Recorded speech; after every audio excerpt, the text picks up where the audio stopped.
Hello मित्रांनो, welcome to Crick Marathi channel. नवीन असाल तर सबस्क्राईब नक्की करा. सध्या ICC आणि जय शाह यांना खूप जास्त ट्रोल केलं जात आहे.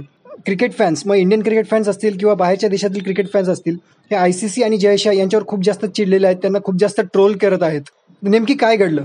WTC म्हणजे वर्ल्ड टेस्ट चॅम्पियनशिपची जी फायनल होती, त्या फायनल नंतर एक प्राइज सेरेमनी झाला. त्या प्राइज सेरेमनीचा एक व्हिडिओ ICCने पोस्ट केला.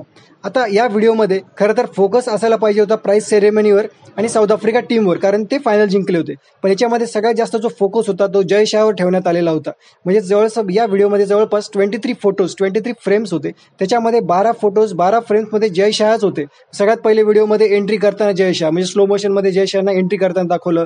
त्याच्यानंतर ते स्टेडियममध्ये बसून चीअर करत आहे, टाळ्या वाजवत आहेत ते दाखवलं. नंतर प्राइज सेरेमनीमध्ये टीम सोबत भेटताना त्यांनाच दाखवलं. म्हणजे जवळपास या व्हिडिओमध्ये सगळीकडे जय शाह दिसत होते. आणि त्याच्यामुळेच या व्हिडिओवर सगळे क्रिकेट फॅन्स चिडले होते, ते ट्रोल करत होते. त्यांचं म्हणणं होतं की हा जो प्राइज सेरेमनी होता तो कोणासाठी होता, म्हणजे जय शाह यांच्यासाठी होता की साऊथ आफ्रिकेच्या टीमसाठी होता, जी टीम जिंकली त्यांच्यासाठी होता. जय शाह यांच्यावर एवढं फोकस का बरं करण्यात आलं? आता जेव्हा हा व्हिडिओ व्हायरल झाला आणि क्रिकेट फॅन्स याच्यावर चिडले, तेव्हा ICCने शेवटी हा व्हिडिओ डिलीट केलेला आहे, तो रिमूव्ह करून टाकलेला आहे.